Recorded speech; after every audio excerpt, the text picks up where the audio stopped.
नमस्कार दोस्तों, स्वागत है आप सभी का मेरे YouTube channel Mayank study point पे। दोस्तों आज के इस वीडियो में हम लोग बात करेंगे MBA second semester strategic management के बारे में।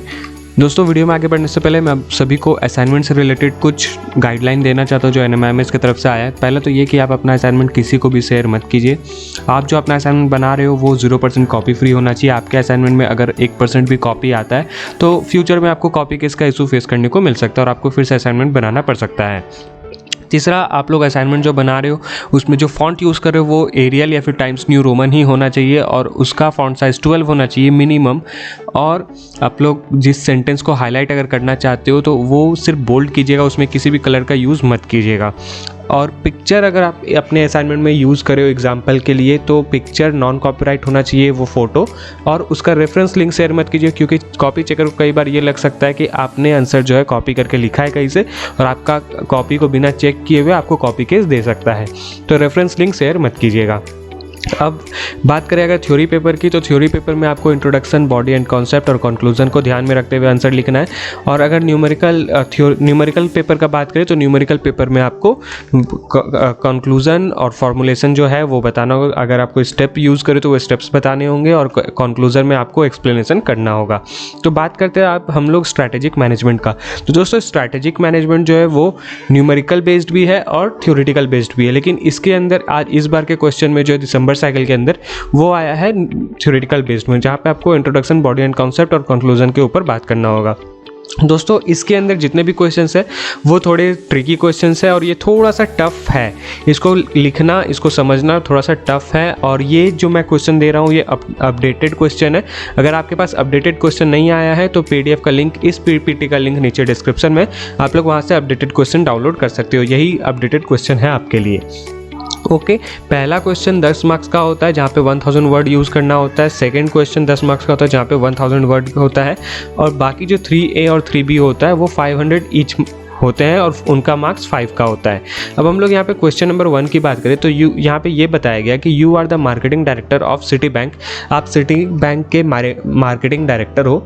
Your bank is making huge profit. आपका बैंक जो है वो बहुत ज़्यादा प्रॉफिट बना रहा है globally in the consumer banking division, और बैंकिंग डिवीज़न के अंदर ग्लोबली ये बहुत अच्छा प्रॉफिट बना रहा है। Your organisation now wants to cut back on consumer banking and wants to focus on business to business segment. अब आपका बैंक क्या चाहता है कि कंज्यूमर के साथ वो थोड़ा सा कट ऑफ करना चाहता है, कट बैक करना चाहता है और वो फोकस करना चाहता है बिजनेस टू बिजनेस सेगमेंट के ऊपर। तो अब आपके मन में ये है कि वो किस तरीके का स्ट्रैटेजी यूज़ करे, what type of strategy is it. वो जो सिटी बैंक अब कर रहा है या फिर आप कर रहे हो तो वो किस तरीके का स्ट्रैटेजी है वो बताना है। Create a strategic plan for the disinvestment. आपको एक स्ट्रैटेजिक प्लान बनाना है जो डिसइन्वेस्टमेंट को बता रहा हो, डिफाइन कर रहा हो। How will you handle employee reaction, anger. आप कंज्यूमर के रिएक्शन को किस तरीके से हैंडल करोगे, उनका जो एंगर रिएक्शन होने वाला है कि आप क्यों कंपनी बंद कर रहे हो, मेरा पैसा क्या क्या होगा, मैं इसमें काफ़ी टाइम से इन्वेस्टमेंट कर रहा हूँ, ये फलाना बहुत सारा चीज़ होगा। तो उन सबको आप किस तरीके से हैंडल करोगे। और प्रिपेयर कम्युनिकेशन स्ट्रैटेजी, और आपको साथ में कम्युनिकेशन स्ट्रैटेजी भी बनाना होगा। दोस्तों स्ट्रैटेजिक मैनेजमेंट में जो है बुक के थ्रू तो आपको रेफरेंस बहुत कम मिलने वाला है।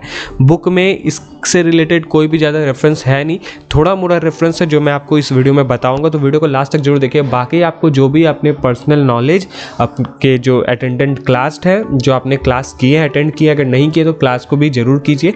और साथ में अगर आप गूगल का यूज़ करें तो गूगल में भी कुछ कंटेंट्स का एग्जाम्पल लेकर आप लिख सकते हो, लेकिन उनको कॉपी मत कीजिएगा, आप उनको एग्जाम्पल लेकर अपने वर्ड में आपको लिखना है।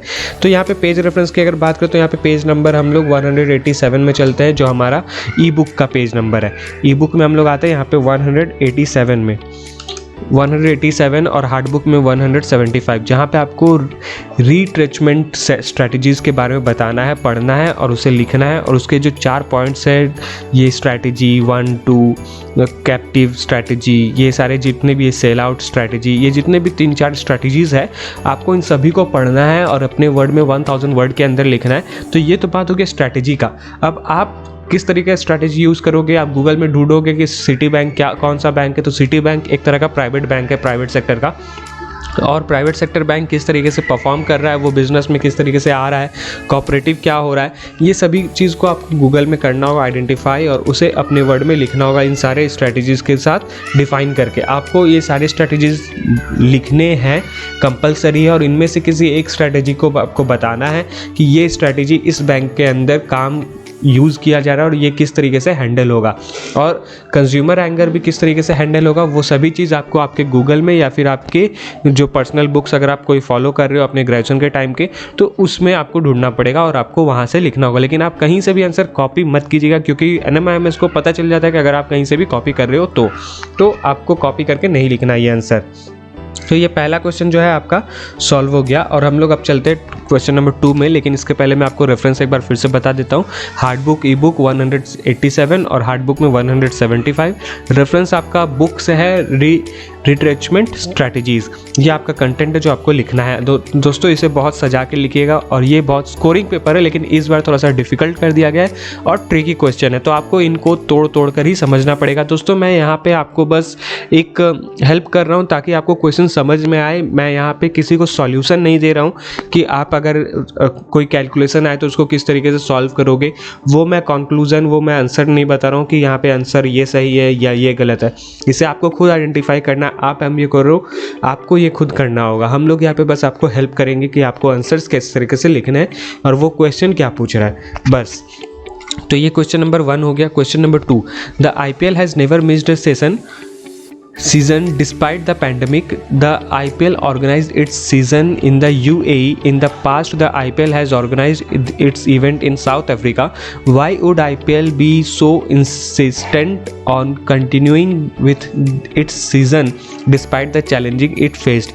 यहाँ पे ये बताया गया है कि IPL जो है कभी अपना सीज़न मिस नहीं किया है। 1 2 3 4 5 6 सभी चला है, लेकिन बीच में पैंडमिक के कारण उन्होंने सीज़न जो है वो UAE में स्टार्ट किया था फिर से, और IPL जो ऑर्गेनाइज्ड हुआ था वो साउथ अफ्रीका में उसके पहले हुआ था। पास्ट में जो है साउथ अफ्रीका में हुआ था।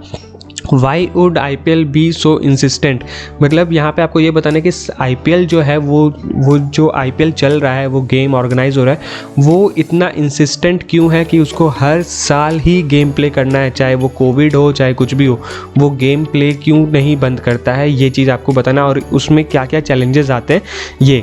Do you think the IPL brand would have been tarnished had a couple of season got missed? Would missing a season affect the IPL brand? Analyze the and evaluate।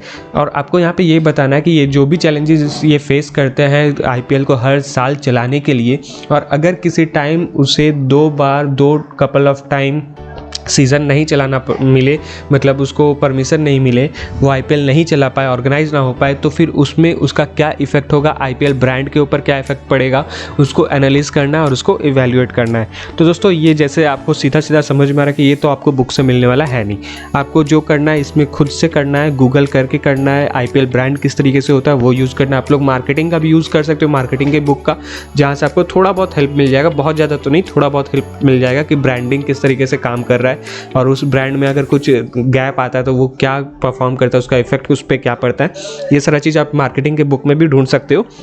लेकिन अगर हम लोग बात करें अपने ई बुक में, तो ई बुक में आपको एक छोटा सा एग्जाम्पल देखने को मिल जाएगा जो आपको 127 नंबर पेज में मिलेगा।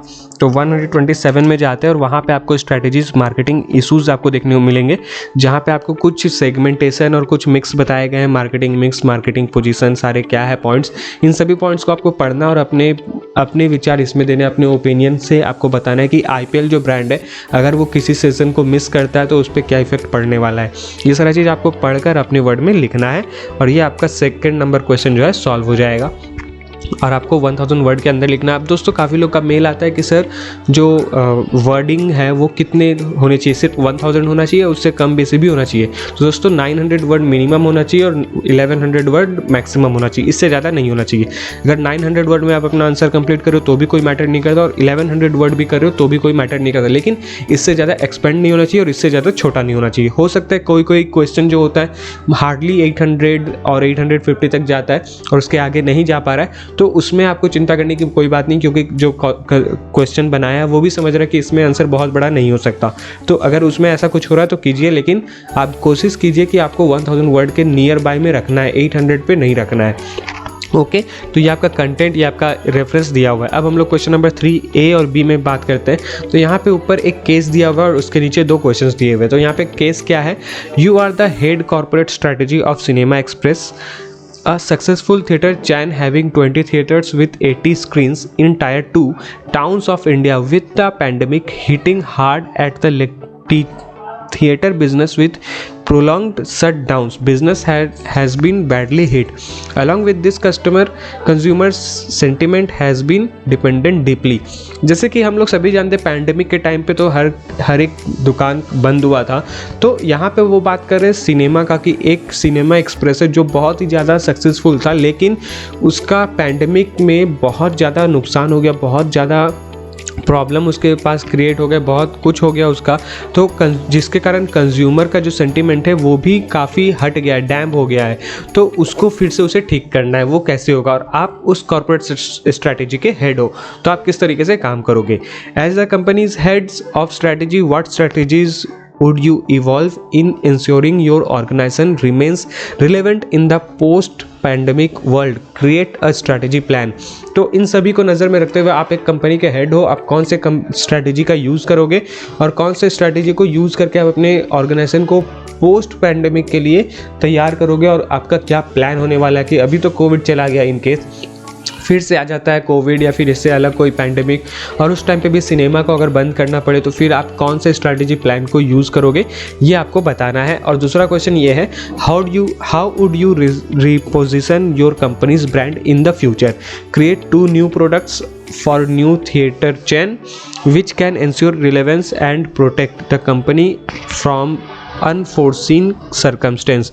और दूसरा यह है कि आपको अपने कंपनी के ब्रांड को फ्यूचर में फिर से रिपोजिशन में लेकर आना है, एक सक्सेसफुल जगह पे लेकर आना है, और आपको 2 नए प्रोडक्ट भी बनाने थिएटर चेन के ऊपर, और उसे रिलेवेंस और प्रोटेक्ट बनाना है कंपनी में, जहाँ से वो अनफोर्सीन सर्कमस्टेंस देखने को ना मिले।